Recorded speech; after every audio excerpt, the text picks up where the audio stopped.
a nossa live vai ser dividida hoje, né? A gente vai falar sobre a alopecia areata e a gente fez uma revisãozinha. E como sempre tem coisa nova e a gente quer sempre trazer coisas novas também para eles, então termina que fica uma aula muito grande, né? Live tem que ser uma coisa mais descontraída, mais tranquila. Então a gente dividiu em duas vezes, né, Virginia? Em duas partes, né? E aí a gente vai começar com a parte de hoje, que vai ser basicamente a introdução, falar manifestação clínica, diagnóstico. A segunda parte a gente vai falar sobre tratamento, certo? Então vamos começar, né, Virginia? Então, eu vou introduzir um pouco sobre a alopecia areata, que a alopecia areata é uma doença inflamatória, e essa doença inflamatória, ela faz com que haja uma inflamação no bulbo do cabelo. E aí torna ela uma alopecia não cicatricial. Esse conceito simples já diz muita coisa pra gente, né, Virginia? Porque a gente sabe que as células-tronco do cabelo, ela está um pouquinho mais acima, lá perto da glândula sebácea.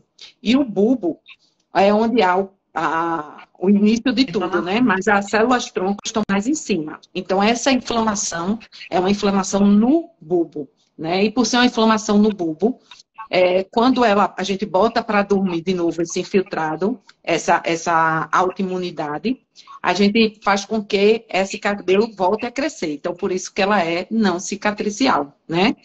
Então, é importante a gente saber que essa alopecia, ela pode acometer couro cabeludo, que é o que a gente mais vê, né, Virginia, na prática, mas ela pode acometer sobrancelha, cílios, barba, né? Outras áreas, né? E assim, como é a incidência disso, Virginia? Me diz aí, o que é que tu viu, o que é que tu procurou sobre isso? Então, né, a gente viu que a incidência nos Estados Unidos é em torno de 2%, né? Mas a prevalência, assim, em relação à frequência na população é um pouquinho variável, né? Assim, alguns estudos mostram que é mais frequente nas crianças, outros estudos mostram que é mais ali na segunda, terceira década de vida. E isso é realmente um pouquinho controverso. Eu vou botar na internet aqui do meu celular para ver se melhora. Bom, tá, volte, porque tá cortando. Então, assim, como disse Virginia, a incidência é em torno de 2%, né? Pode ser em qualquer idade, qualquer sexo. E na literatura é variado. Falam que, às vezes, é muito comum em criança e com a decorrer da década vai diminuindo. E tem literatura que diz que é mais comum na segunda e na terceira década, né? E é importante a gente um pouquinho entender ciclo do cabelo para a gente entender um pouquinho da fisiopatogenia. Porque o que é que acontece? Se a gente entende um pouco desse ciclo, a gente vai entender por que ele sai de uma fase para outra, né? Então, a gente tem que ter esse iniciozinho. Como é esse ciclo do cabelo? Pronto, só estou explicando e aí se minha voz melhorou. Melhorou. Melhorou, pronto. E só respondendo aqui, alguém perguntou se a live de tratamento vai ser ainda hoje. Não, vai ser a próxima live que eu e a Perlinha vamos fazer, tá? A gente bota a data lá no Instagram para vocês, certo? Então, voltando aqui para o ciclo do pelo, né? Então, o que acontece? O pelo, ele tem as fases, né? Tem as etapas. Então, ele começa na fase anágena, que é a fase de crescimento do cabelo, né? Na fase ali que as células estão em multiplicação, que o pelo está crescendo, né? E depois ele vai para a fase catágena, que é uma fase que começa um pouco da evolução, e no fim ele chega na fase telógena, que é justamente quando o pelo cai, tá? Então, quando a gente tem esse processo inflamatório ali no folículo, o que acontece? Esse processo inflamatório inicialmente faz com que o pelo que está na fase anágena, ele passe rapidamente para a fase catágena telógena. Ou seja, cai muito rápido, né? Isso. E quando ele vai voltar ao ciclo dele, né? Voltar para a fase anágena, ele volta de uma forma distrófica, de uma forma que ele não consegue mais produzir, né, o fio de uma forma adequada. Isso. Né? Isso. E aí é importante a gente saber que a etiologia mesmo ainda é desconhecida, né, Virginia? Porém, tem um tripé que ele coloca de fatores que pode causar essa doença, que seria o tripé imunológico, genético e ambiental.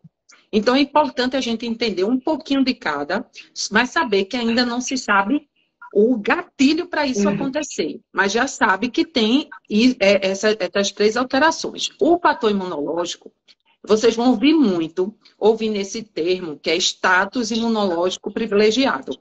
Então, o cabelo, ele, de forma fácil para vocês entenderem, é como se ele fosse invisível para o corpo. Então, ele não é tão reconhecido da imunidade do corpo. Então, o que é que acontece? Então, ele tem esse status imunológico, como tem o útero, como tem a córnea. Então, esse status imunológico, quando acontece alguma coisa, um gatilho, que depois eu vou falar um pouquinho desses gatilhos, ele perde. Então, é como se ele tivesse uma capa de invisibilidade para o corpo humano e, de repente, por esses gatilhos, ele perde essa capa e aí ele passa a ser um corpo estranho. E aí o organismo entende que é um corpo estranho e vai criar anticorpos contra aquele cabelo. E esses anticorpos vai lá para o bulbo e isso faz com que o cabelo passe da forma anágena para a forma catágena telógena rapidamente e faça o cabelo cair. E, mais uma vez, é no bulbo. Isso é importante, a gente está batendo sempre nisso, porque por isso que ele não é cicatricial. Porque existe a alopecia cicatriciais, que o infiltrado é mais alto. E ali sim tem as células troncos, e ali sim pode dar uma alopecia cicatricial. Mas na alopecia areata, não, né? Então, além desse status imunológico privilegiado, que vocês vão ouvir muito isso na literatura, a gente também fala de fatores genéticos, né? Ele diz que a alopecia areata varia de 10% a 42%, é bem variável, né? Mas que pode realmente ter essa alteração familiar, né? Está muito relacionada com o gene para o antígeno leucocitário humano, né? E além disso, a gente tem os fatores ambientais. E esses fatores ambientais, vocês vão ver muito assim, né? A gente sempre fala, e eu pergunto no consultório, tá estressado? Quem não tá, né? Muito. Não, então, assim, e a gente vê na prática, assim, é o que mais a gente vê que está relacionado, né? Que a gente consegue ver. Mas, assim, é importante a gente definir que não é um estresse do dia a dia, não. É um estresse muito importante. E que isso ainda não tem uma associação exata na literatura. A gente acha que pode ser um gatilho, mas a gente não sabe se essa relação realmente é direta. Ainda não se sabe disso, mas a gente sempre pergunta, né? E o que é que eu vejo na minha prática? É que sempre tem ou um problema familiar, ou um problema financeiro grave, ou perdeu algum familiar, ou foi alguma coisa, relacionamento. A gente pega muito, os pais separou e era muito conturbado, né, Virginia? Não sei se você pega isso na prática, mas a literatura, né? Mas a literatura ainda é conflitante se realmente a gente tem essa relação do estresse, de distúrbio psicológico relacionada com os fatores ambientais, né? Então, é uma coisa que a gente diz, tem gente até que diz, não diga que é o estresse não, porque isso pode virar culpa para o paciente. Paciente, estou estressado, por isso que meu cabelo está caindo. Mas assim, a gente sempre tem que perguntar. E a gente tem que começar a definir isso melhor para ajudar, né, os nossos colegas estudiosos que fazem trabalho para ter essa ligação, né? E na prática, o que eu vejo é que tem. Na prática, quando eu vou conversando, vou atrás, vou puxando, aí sai uma coisinha, sabe? De um estresse mais forte. Não é esse estresse, tive uma prova, minha vida está muito corrida. Não é isso, é um estresse mais, realmente mais forte. Coisa que saiu da rotina. É um estresse que realmente... Coisa que afetou psicologicamente de uma forma impactante. Né? Exatamente. E aí tem estudos até que mostram, né, Perlinha, que, assim, durante o estresse, tem essa secreção dos hormônios do estresse que afetam ali a nível molecular, né? E isso pode realmente facilitar a desencadear essa reação, né? Isso. E eu sempre digo assim, minha gente, eu falando de forma bem pessoal, eu acho que o estresse é gatilho para muita coisa, né? Não tenho dúvida quanto a isso. Agora, realmente, como medicina baseada em evidência, precisa de trabalhos para ter essa ligação, né? Uma coisa é o que eu estou falando que a gente vê na prática. Então, outra coisa é a gente ver em trabalhos científicos também, né? Então, assim, é importante a gente bater que esse fator ambiental ainda não tem associação exata, né, com a alopecia areata, certo? Outra coisa também que a gente pega na prática, toda vez que chega um paciente para mim com alopecia areata, eu sempre olho se ele tem alguma coisa a mais, assim, na anamnese, né? Se ele tem alguma doença, outra autoimune. Tu faz isso também, Virginia? Tu procura saber alguma coisa em relação... Sempre, porque a gente vê na literatura, né, Carlinha, que tem essa associação, Isso. né? A gente vê uma associação muito importante aí com dermatite atópica, com asma, com rinite, né? E outras doenças autoimunes, né? Psoríase, vitiligo, principalmente doenças da tireoide, assim, na minha prática, não sei se é coincidência, mas eu pego bastante, assim, essa associação Isso, com hipotiroidismo com a alterações da Hashimoto, né? tireoide.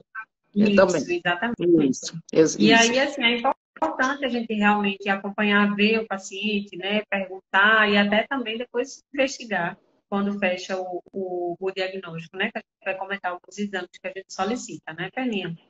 E assim, não é só associação com doenças autoimunes, mas eu também tenho associação com outras patologias. Então, é descrito na literatura que ele pode vir com associação das unhas. Então, por isso, é importante no alopecia areata também examinar as unhas, né, Virginia? E aí, a gente, nas unhas, a gente tem pinte, que é uma das que a gente mais pega, né, que é o pinte ungueal, mas pode ter aquela unha toda de traqueoníquea, né? Que é aquela unha toda destruidinha, né? Da traqueoníquea. Então, assim, e no olho também tem algumas alterações que podem vir no olho. Então, assim, que está associada que pode vir associada à alopecia areata, né? E tu, assim, tem literatura falando de síndrome de Horner, de heterocromia de íris, né? Pitose palpebral, pitose palpebral, né? Então, assim, existe realmente já associações. Então, sempre quando o paciente vem, é importante a gente fazer essa relação para ver se tem alguma doença autoimune outra, né, que possa a gente adicionar ali na nossa anamnese. Até que a gente vai ver que pacientes que vêm com alteração de unha, tem um prognóstico que às vezes, né, é mais desfavorável, né, Virginia? Então é importante a gente olhar não só a placa de alopecia, né? É olhar o paciente como um todo, né? O paciente tem que sempre, né? Sempre olhar o paciente como um todo, né? Primeiro porque a alopecia areata, ela pode, como a gente comentou, pegar o couro cabeludo, mas de qualquer pelo do corpo, né? Sobrancelha, barba, região pubiana, né? Às vezes o pelo do corpo, de braço e perna, né? E aí realmente examinar as unhas às vezes são mais esquecidas, né? Mas são muito importantes também para ver a questão até do prognóstico do paciente, né? Isso. Mas aí, Perninha, quando a gente diz, pode falar. Pode falar, não, pode falar. Não, que eu já ia passar para a parte para então, a assim, manifestação clínica. Pronto, então assim, quando chega um paciente para a gente tem uma classificação, né, das alopecias. Aí, como é que a gente classifica essas alopecias? Então, aí a gente pode classificar ela em alopecia em placas, né, que é o que quando você tem algumas áreas, né, uma ou várias placas assim no couro cabeludo, geralmente, né? Pode ter também, às vezes, na barba, né, mas é aquela coisa mais localizada, né? A gente vai ter a totalis, que é quando você perde aí todo o cabelo do couro cabeludo, e a universalis, quando você perde do corpo todo, né? Além do couro cabeludo, vai perder aí o pelo de outras áreas do corpo, né? Isso. E a gente tem também algumas, assim, que são menos comuns, Isso. né? A gente tem isso, a tipofiásica, né? Que a gente vai pegar aqui, ó, uma alopecia que vai pegar a região parieto temporo-occipital, então vai pegar aqui ao redor, né? Aqui na nuca, né? E tem a alfiásica inversa, que pega justamente aqui, como se fosse um diadema, né? A parte aqui temporo-parieto frontal, né? Isso. Essa região. Aí você tem a perda de pelos nessa região, certo. né? E temos a alopecia difusa, né? Isso, exatamente. Que é mais aguda, né? Que tem uma perda mais rápida dos cabelos. Geralmente extensa e rapidamente progressiva, né? Isso. E se a gente até confunde a gente, né, com outros diagnósticos, né? Então, assim, hoje mesmo Jéssica mostrou um caso, né, Virginia, com um Isso. quadro de uma alopecia que era bem nessa regiãozinha central aqui, né, do Parecendo cabeludo, androgenética, né? parecendo androgenética. E não é incomum chegar um paciente daquela forma, né, confundindo. Por isso é importante, quando a gente não é chegar e olhar, é chegar e examinar, né? E aí é importante, quando a gente for fazer um diagnóstico de alopecia areata, hoje a gente não consegue só pelo olho. A gente tem que usar o dermatoscópio. E às vezes, quem pode, quem tem no consultório, usa, porque o dermatoscópio ele aumenta 10 vezes. Então, a gente usa no consultório um tricoscópio, que ele aumenta, pode aumentar até 200 vezes. Então, isso facilita muito a gente nesse diagnóstico. Então, vai chegar um paciente para a gente com um quadro, a gente tem que fazer uma anamnese, tem que fazer, puxar tudo que ele, de doenças, de medicação que ele faz. Aí o pessoal pergunta, né, às vezes, Virginia, você pede exame? Tu pede exame de sangue, Virginia, para esses pacientes?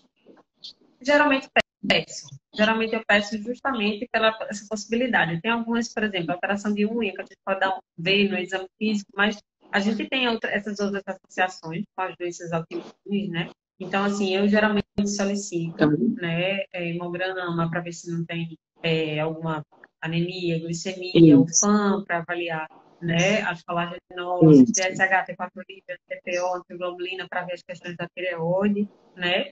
Geralmente é uma proteína C reativa para ver a atividade de doença, né? Mas geralmente eu peço para os pacientes. Eu também peço. E não só peço se tiver suspeita clínica, não. Porque às vezes os pacientes que eu peguei com alopecia não tinha suspeita clínica de hipotireoidismo, não. Eu pedi pela alopecia areata. E estava lá, a função tiroidiana alterada. Então, eu sempre peço, eu digo que é meu kitzinho do cabelo, né? Hemograma, ferro, ferritina, para fazer diagnóstico diferencial, VDRL. Eu sempre faço o kitzinho do ferro, ferritina, vitamina B12, vitamina D. Então, a gente sempre pede para fazer diagnóstico ou para ver se tem alguma doença associada com a alopecia areata, né? E aí, depois que. E aí a gente vai para a prática, né? Como é que é na prática? Tá lá, chegou aquele paciente de GG para a gente, de Jéssica, né? Com aquela placa de alopecia. Então, a gente vai se aproximar dele. E a primeira coisa realmente é fazer a inspeção, né, Virginia? Olhar. Faço prova de tração, é importante. Por quê? Porque a gente vai à periferia para ver se tem atividade da doença, né? A anagem, né, aquele pelo que você puxa, ele não vem. Se eu puxo, não precisa puxar um puxavante grande, não. Mas o pouco que eu puxar, se o cabelo vem, né, e aquele cabelinho bem formado, com o busto todo bonitinho, esse é um cabelo anágeno, e aí a prova de tração é positiva, entendeu? Então, assim, eu vou lá, examino, olho, que normalmente é importante vocês entenderem que, apesar de ser um processo inflamatório, é um processo inflamatório lá embaixo. Então, vocês não vão ver eritema lá em cima. Não é? A gente diz, é um processo inflamatório. Aí o paciente diz, mas não tem inflamação no meu cabelo, não. Isso. Né? Isso que eu ia comentar. Assim, a clínica tem que você vai ver na placa de alopecia, né? Ali você vai ver uma área com a pele sem pelo. Geralmente, a maioria dos casos, né, da alopecia em placas, ela é mais arredondada, é uma lesão, assim, mais né? bem definida, circunscrita, e tem a pele, assim, lisa e brilhante, né, no local onde teve a perda de pelos. E aí você vai fazer a dermatoscopia, tanto nessa área como na periferia, né, para você ter uma noção ali da questão da atividade da doença. E os achados que a gente vai procurar, né, Perlinha, na dermatoscopia, é justamente a questão dos pontos pretos, né, a presença dos pelos velos, né, o ponto de inflamação, né, que é super importante. Exatamente. Eu sempre digo o seguinte, que tudo que a gente vê na dermatoscopia é a fisiopatogenia do processo inflamatório, entendeu? Então, imagine um pelo que está lá todo grossinho, saindo pela pele, aí, de repente, vem um enxame, que é um enxame de infiltrado, lembra até um enxame de abelha. Vai lá e para aquele crescimento da fase anágena. Então, pense que um pelo estava grosso, daqui a pouco esse pelo que está grosso aqui, mas aqui começa a afinar, né? E vai fazendo um pelo como se fosse uma ponta de lápis, que é o ponto de exclamação, né? Então, aqui o pelo que estava funcional, normal, de repente ele vai afinando. Então, você vai encontrar. Não é tão fácil assim na prática, na dermatoscopia, não. Tem que treinar o olho, certo? Mas é importante saber que esse pelo em ponta de lápis ou ponto de exclamação é em decorrente daquilo que a gente falou, né? E, às vezes, aquele pelo, ele já está saindo, ele já está tonsurado, ele só vê o ponto preto dele, porque ele parou de funcionar e ele só está indo embora, né? Exatamente. Aí você vê aquele ponto que está preto lá, só como se fosse tonsurado na pele, só vê o pontinho preto. Ou então não tem mais pelo, a queratina formou, a queratina é amarela, está lá formando um plug e faz o ponto amarelo, né? E aí, normalmente, são esses os achados que a gente vai atrás. E aqueles pelos que podem ser realmente aqueles pelos fininhos tentando crescer, né? E não cresce mais, formando aqueles pelinhos também de repilação meio velos, né? Aquele pelinho bem fininho. Então, na dermatoscopia, ela ajuda sim. Ela ajuda sim. Agora, como eu falei para vocês, às vezes não está tão bonitinho como a gente vê nos livros, né, Virginia? Então, realmente precisa, precisa estar sempre olhando com o dermatoscópio para se acostumar, certo? Mas aí, o diagnóstico, na maioria das vezes, é clínico com a ajuda do dermatoscópio. Mas você faz histopatológico, Virginia, assim, tem algum momento que você faz, não, nesse eu vou fazer histopatológico. Sim, tem alguns casos, né? Quando a gente não consegue definir com certeza, às vezes os achados dermatoscópicos não estão tão lindos, né? Como você mesmo falou, né? Você fica na dúvida. Ou é um quadro, assim, que você, até clinicamente, não tá aquela coisa bem certinha, com aquela placa bonitinha, com a pele lisa, né? Então, assim, quando fica um pouco na dúvida do diagnóstico, e principalmente para fazer diagnóstico diferencial, né? Que a gente vai comentar os principais já, aí eu faço a biópsia, né? Para poder realmente definir melhor.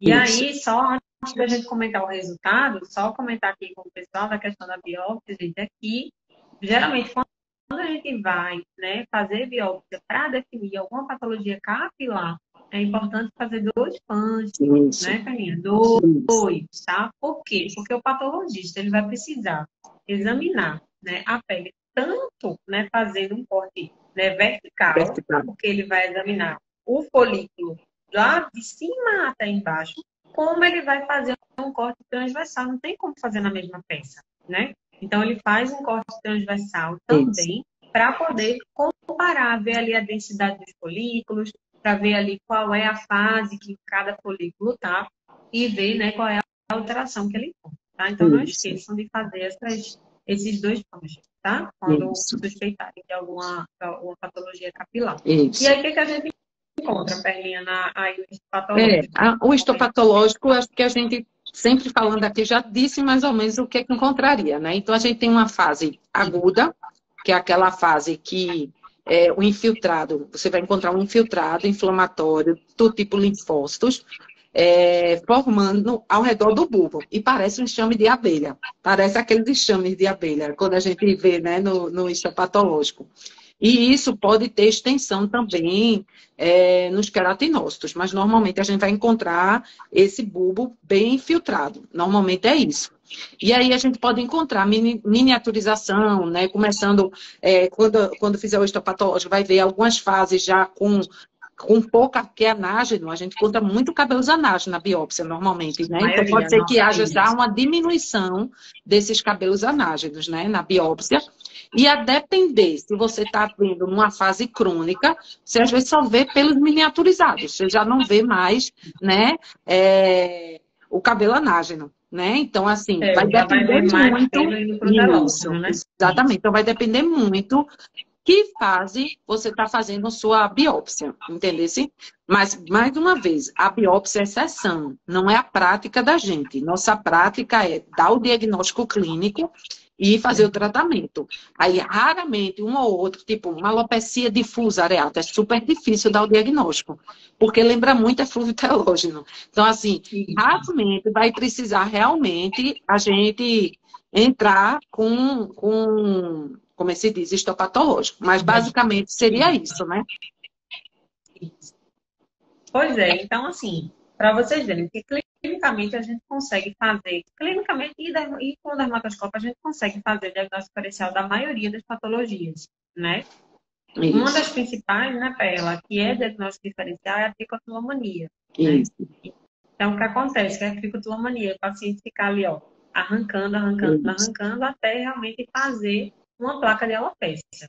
Mas isso até na clínica mesmo, quando você olha, normalmente já é diferente. Como a gente Isso. comentou, na alopecia era aquele negócio bonitinho, regular, com a pelezinha lisa, brilhante. E na tricotillomania, não. Como ele está arrancando aqui, né, nem vê, né? Arranca de vários locais, então geralmente assim, tem formas mais bizarras, né? Você vai ter, às vezes, algumas formas geométricas, né? E na dermatoscopia, você vai ver bem diferente da Bem alopecia diferente. areata. É, Bem diferente. isso. Em vez de a gente ver, né, ali, os pontos amarelos, pontos pretos, que até podem ter na tricotillomania, mas a tricotillomania tem algumas alterações que são bem Isso. características, né? Que é o cabelo, né, em ponta de vassoura, né, que é Isso. justamente quando puxa, a pontinha ela quebra, né? Então fica Isso. assim, com o V da bailarina, Isso. em ponta de vassoura. Ele fica enovelado, porque na hora que você puxa ele, né, dá uma enroladinha. Então, assim, tem alterações que a gente não encontra na alopecia areata. Então, a gente consegue fazer esse diagnóstico diferencial. E uma coisa importante também, né, nesse caso, diagnóstico diferencial, é ver o grau de ansiedade do paciente. A gente vê, né, o paciente geralmente é ansioso, você pode examinando as unhas, né, também ver o hábito ali da micofagia, né. Então, assim, juntando tudo, a gente já consegue, né, fazer esse diagnóstico diferencial e normalmente não precisa ir Tem para o paciente que histopatológico. come o cabelo, né? Tem paciente que não só puxa, como também come cabelo. Então, assim,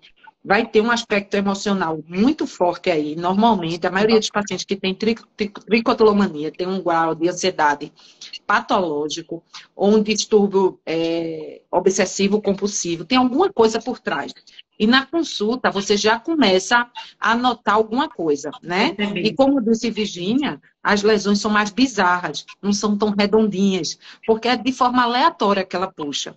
E outra coisa importante que ela falou também aí é na dermatoscopia que a gente vai ver cabelos de tamanhos diferentes. Porque na hora que quer, que ele puxa, vai ter cabelo que vai estar grande, tem cabelo que está pequeno. O fato é, o cabelo vai estar lá, porque dificilmente ele consegue puxar do bulbo.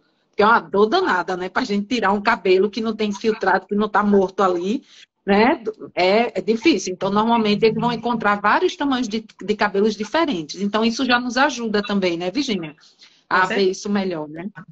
É. Isso, E aí, uma exatamente. coisa, Virginia, também, que é uma coisa que a gente pega muito em hospital e que também faz diagnóstico diferencial, é a alopecia de pressão. Aqueles pacientes que passam agora em Covid, que a gente teve pacientes que ficaram Ficaram cronicamente muito tempo internados, deitadas, né? então ficam deitados, e às vezes realmente a Sim. gente é chamado para dar um parecer, com perda de cabelo, não tem inflamação, o cabelo está lá, também com aquela plaquinha branca, e quando a gente vai ver essa alopecia por pressão, por muito tempo deitado, acredita-se que pode fazer alguma isquemia ali, né, dos vasos, e isso pode ser dos fatores que pode levar a essa alopecia de pressão. Então, a alopecia de pressão também entra nesse É. diagnóstico diferencial, né? Isso, exatamente. A O gente tem eflúvio um telógeno, outro, né, né? Carolina? O eflúvio, né? Tem uma flutalose. Que Sim, aí o diagnóstico diferencial vai ser principalmente com uma forma difusa, né? Porque aí isso, você tem aquela perda difusa capilar, realmente é muito isso. difícil, né? Claro que a gente vai investigar, vai conversar com o paciente, vai tentar encontrar o gatilho do eflúvio, né? Mas assim, é bem difícil e normalmente a gente vai aí para o patológico, né? Para poder Isso, definir melhor, isso. né? E Agora a gente tem uma outra alopecia. digo, pode falar? Diz, pode falar. Não, pode falar. Eu já ia passar para a alopecia triangular, né? Certo, Que isso. a gente tem essa outra alopecia que realmente, clinicamente, às vezes parece bastante, né, com a alopecia areata, né? Que é a alopecia triangular temporal, né? porque dá uma área de perda de cabelo que é sem cicatriz também, e é geralmente nessa área aqui, né, frontotemporal, geralmente unilateral, então às vezes confunde mesmo clinicamente com uma alopecia em Confundo. placa, né? Só que aí a diferença é que, assim, ela é persistente, ela geralmente é unilateral e ela não aumenta, né? E ela também não tem infiltrado inflamatório, ela não tem inflamação. Aí a gente consegue diferenciar, mas aí vai conseguir diferenciar mais no patológico, né? Que aí você não vai ter, né, aquela reação inflamatória, como você explicou aí, no enxame ali no bulbo, né? E outra coisa também é que a gente termina fazendo diagnóstico diferencial com outros distúrbios, como hoje mesmo no caso que Jéssica colocou, de sífilis, né? E aí, no diagnóstico diferencial, que tem aquela alopecia em clareira, às vezes um paciente lúpico, que começa a perder o cabelo de forma difusa. Então, tudo aquilo que faz perder cabelo difuso vai entrar no diagnóstico diferencial das alopecias areatas difusas. Então, é importante também a gente lembrar. Então, basicamente, então, a gente agora fez toda a avaliação clínica, examinou o paciente, viu que ele tinha aquela alopecia em placa, já fez lá o diagnóstico diferencial com outras patologias, mas uma coisa que a gente tem que falar e pensar no nosso conceito é sobre o prognóstico do paciente, né, Virginia? Porque, às vezes, é importante a gente ter ideia até para pensar em tratamento, né? Quais são aqueles pacientes que vão ser mais resistentes ao tratamento? Quem são aqueles pacientes que vão ter piores prognósticos, né? Então, assim, a gente tem algumas coisas que faz já dar um início disso, né? E aí, uma das coisas é quando você tem o início da doença na infância, né? Outra coisa, quando você começa... Tudo na vida tem que ter um início. Então, às vezes, você começa com uma placa única. Eu não estou dizendo que começou uma placa única, você vai endoidar a cabeça do paciente, não. Mas, assim, pode começar com uma placa única, daqui a pouco vem a segunda, daqui a pouco vem a terceira, e daqui a pouco vem uma alopecia universal. Então, é importante, se o paciente diz, ó, doutor, eu tinha essa, começou a aparecer essa, você já abre a anteninha, porque tem alguma coisa aí que está muito em atividade e que isso pode evoluir. A gente tem que saber que a alopecia em placa é 70% a 80% das nossas alopecias, né? Assim, e que a alopecia universal e a totalis é só menos de 7%, é muito pouco. Então, imagine, 2% da população pode ter alopecia areata, e desses 2%, só 7% vai evoluir para a universal ou totalis, né? Mas, assim, é importante a gente, na anamnese e no exame, ver isso, porque isso fala a favor de um prognóstico não tão bom, né? Aí, como eu disse a você, olhar as unhas, porque se tiver acometimento ungueal, também é um fator de prognóstico que a gente fica, né, mais reservado para tratamento, para responder a tratamento, né?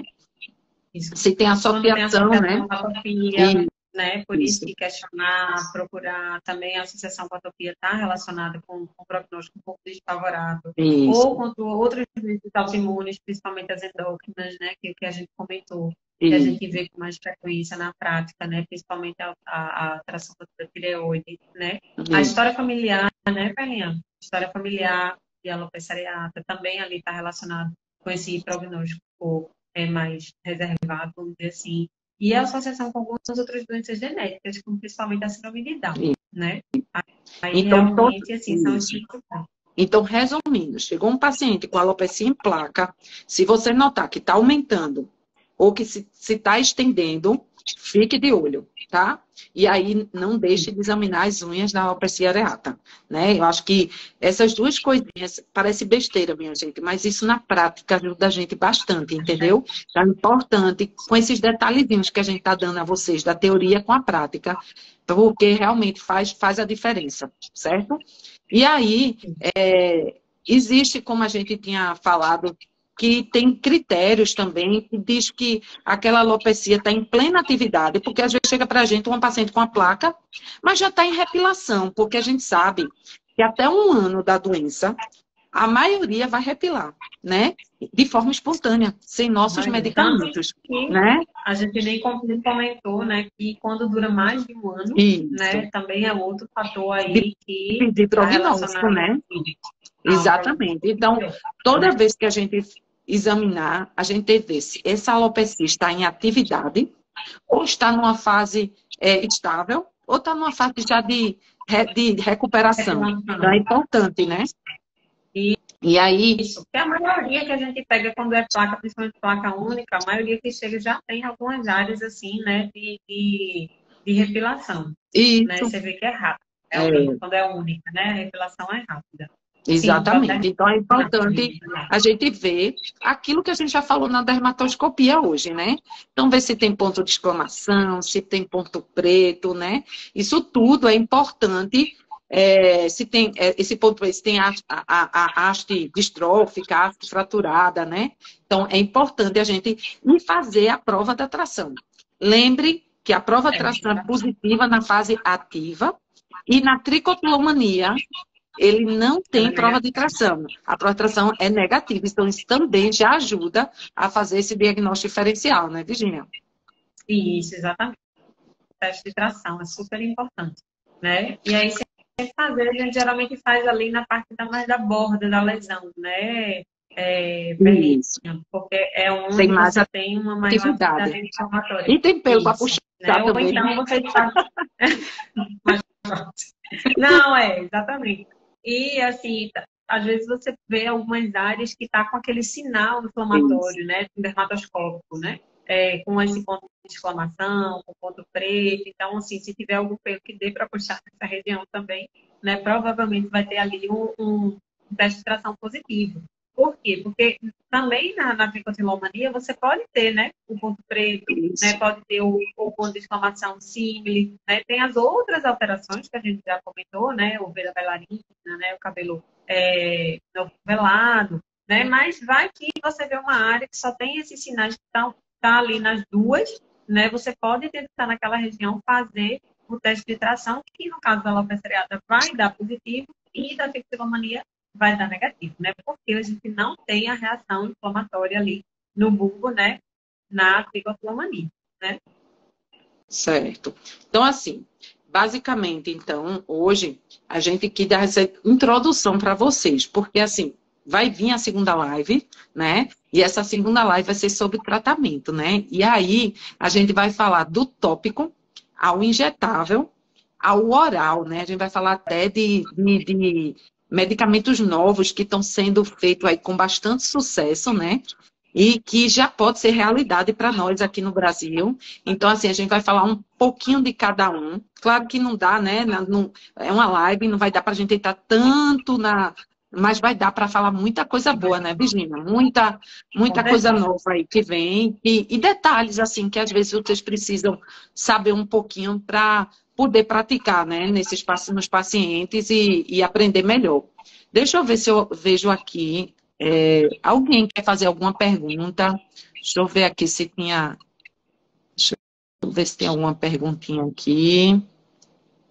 Se alguém tem alguma dúvida de que foi dito até agora.